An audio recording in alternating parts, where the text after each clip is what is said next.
Have you ever felt it? That prickling sensation on the back of your neck when you're deep underground, surrounded by nothing but stone and shadow. A feeling that you're not just exploring a cave, but trespassing inside something ancient, something alive. For years, we've delved into the depths of Minecraft, seeking diamonds and adventure. We've faced the zombies, the skeletons, the creepers. But what if the greatest threat isn't a monster that you can see? What if the cave itself is the entity we should fear? Welcome to the Living Cave, a place where the very walls seem to breathe, and the darkness holds more than just empty space.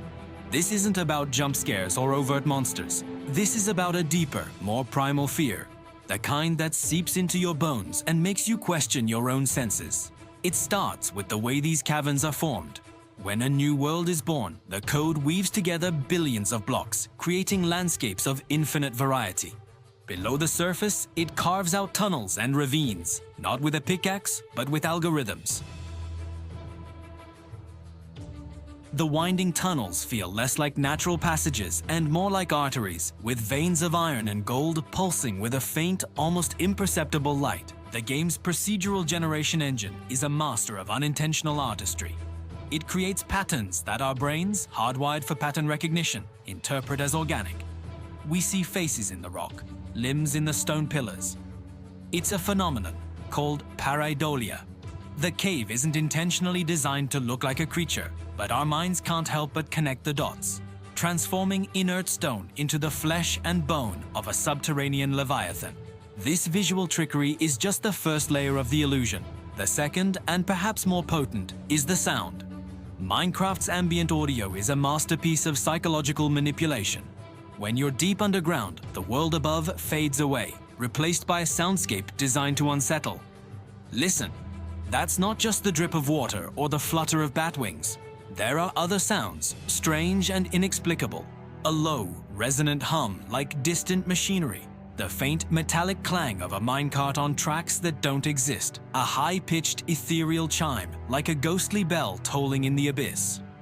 These sounds are officially labeled as cave ambience, and they are intentionally eerie. They are placed randomly, without a discernible source, making them impossible to locate.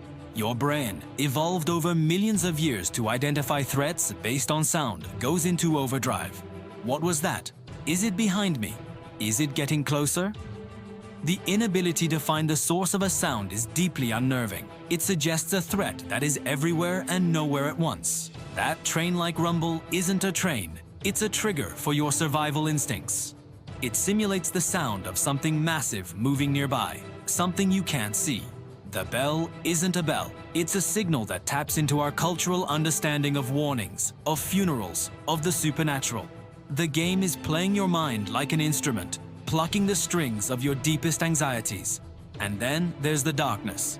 True, absolute darkness. It's more than just the absence of light, it's a canvas. When your torch flickers, plunging you into shadow, your eyes can no longer provide you with reliable information. Your brain, desperate to make sense of the void, begins to fill in the blanks. It takes the strange sounds, the unsettling shapes in the rock you glimpsed moments before, and it paints a picture. That shadow in the corner of your eye wasn't just a shadow, it moved. That flicker of movement wasn't a bat, it was too large, its shape too human. This is where the psychological horror truly takes hold. The game provides the stage, the props, and the sound cues, but you are the director of your own fear. Your imagination becomes the monster. The longer you spend in the dark, the more vivid the creations of your mind become. Every scrape of gravel, every distant zombie groan is amplified and distorted.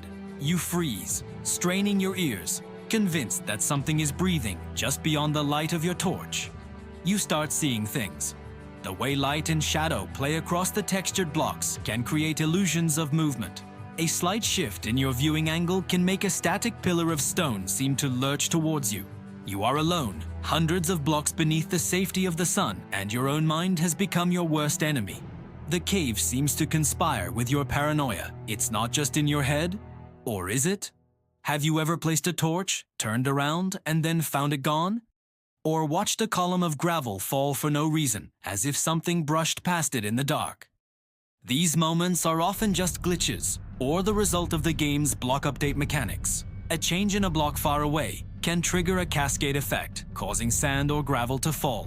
Water or lava sources can update, extinguishing torches. But in the context of the living cave, these mundane events take on a sinister new meaning. The cave isn't just a passive environment, it's actively working against you. It's shifting its own structure, trying to trap you, to confuse you, to snuff out your only source of light and leave you helpless in the dark. The walls seem to close in. Passages you swear were there a moment ago have vanished. You're lost. The faint hum grows louder, the chimes more frequent. You're no longer just exploring, you're being hunted, not by a creature of flesh and bone, but by an atmosphere, an intelligence woven from code, sound, and your own escalating panic. Every step is a gamble. Every dark corner could hold the end, or worse, nothing at all, leaving you to be consumed by your own terror. You are an intruder in a vast sleeping body, and you have disturbed its rest. As you stand at the edge of yet another pitch-black chasm, the ambient sounds echoing from its depths, a final question emerges. A question that cuts to the very heart of the experience. The fear you feel. That cold, creeping dread that makes you want to pillar straight up to the surface and never return. Where does it truly come from? Is it something the game has deliberately created to scare you? An entity lurking in the code? A ghost in the machine? Or is the source of the fear something much closer? Is it born from the dark, quiet corners of your own mind, awakened by the solitude and the shadows? Is the living cave a real entity within the game? Or is it a monster that you, the player, have created all by yourself? The game gives you the stone, the darkness, and the silence. But the fear is all yours. Thanks for watching.